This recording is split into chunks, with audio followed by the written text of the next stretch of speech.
C'est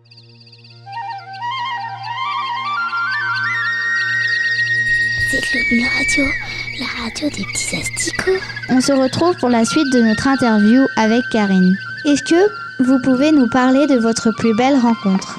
Alors ma plus belle rencontre, c'est avec un monsieur dans le village de Rumšet, c'est dans la région de Gorka, donc c'est l'endroit où a eu lieu le premier séisme, le 25 avril 2015.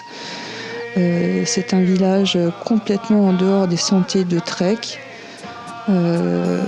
Perché au sommet d'une colline, on n'imagine même pas que des gens vivent dans un tel endroit. Et le séisme a provoqué des coulées de boue et emporté les chemins d'accès. C'était bien ça le grand drame de cette catastrophe naturelle. C'était pas du tout à Katmandou comme les médias nous l'ont montré, mais bien dans les villages, puisque les gens ne pouvaient plus être ravitaillés, puisqu'ils le font physiquement en marchant. Et qu'ils avaient beaucoup de mal à voir arriver l'aide du gouvernement népalais. Et donc, j'ai eu la chance, pendant une journée, de ravitailler des villages en hélicoptère avec notre contact sur place, Angnorbu Sherpa. Et on a pu visiter 2 villages complètement dévastés, complètement détruits. Et je me promenais dans le village pour faire des photos et de la webcam. Pendant que l'hélicoptère faisait des ravitaillements, des rotations pour acheminer de l'huile, du sucre, des couvertures. Et tout en haut du village, l'ensemble des habitants étaient descendus voir l'hélicoptère, très surpris au bout de 3 semaines de voir enfin quelque chose arriver. Donc je m'attendais à trouver personne en me promenant dans le village. Et puis tout au sommet, il y avait un vieux monsieur. Je ne saurais pas lui donner son âge, c'est difficile chez les Asiatiques, mais il devait bien avoir 90 ans.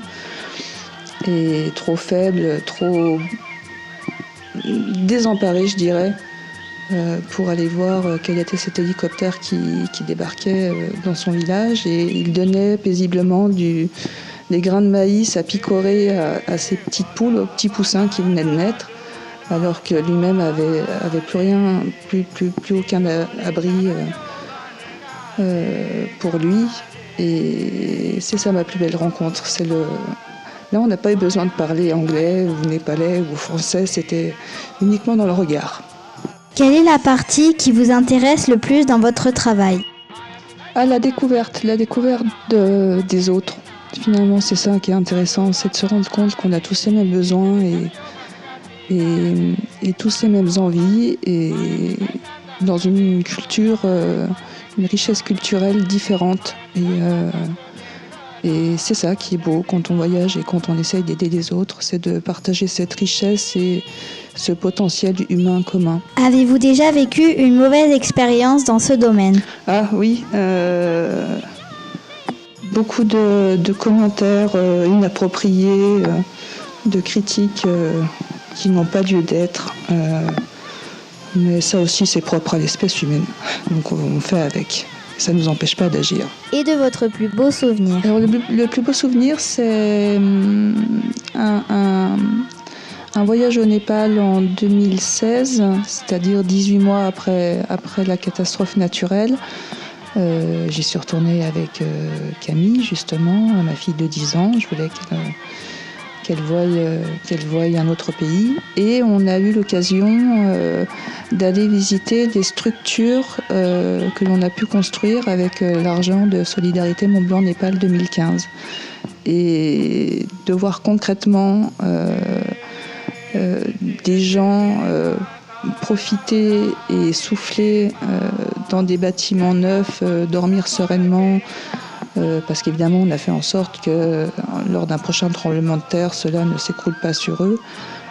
Ça, c'est mon plus beau souvenir. Voilà, on a fait 2 bâtiments pour des femmes handicapées qui apprennent à travailler l'artisanat, et un bâtiment pour des enfants en paralysie cérébrale.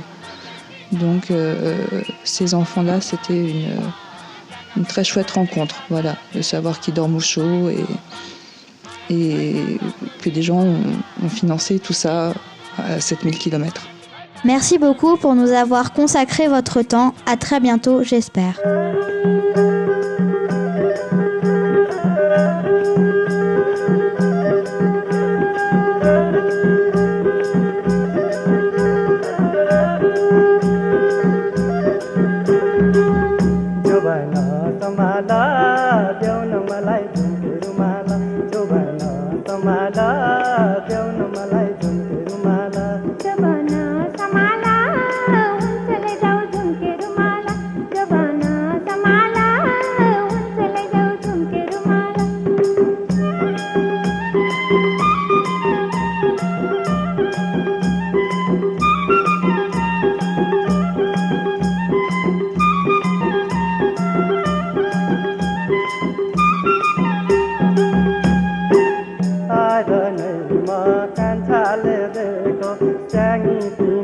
चिरिनी काइला होला यो कान्छीलाई फिर्तीको ऋण तिर्नी ए हाय हो फिर्तीको ऋण तिर्नी ठुला घरका आँगनीमा माथै राखी सोली तेरो माया छाती सारा तिम्रै माया सोली ए हाय हो तिम्रै माया सोली जो भन समाला ल्याउन मलाई झुम्रे रुमाला जो भन समाला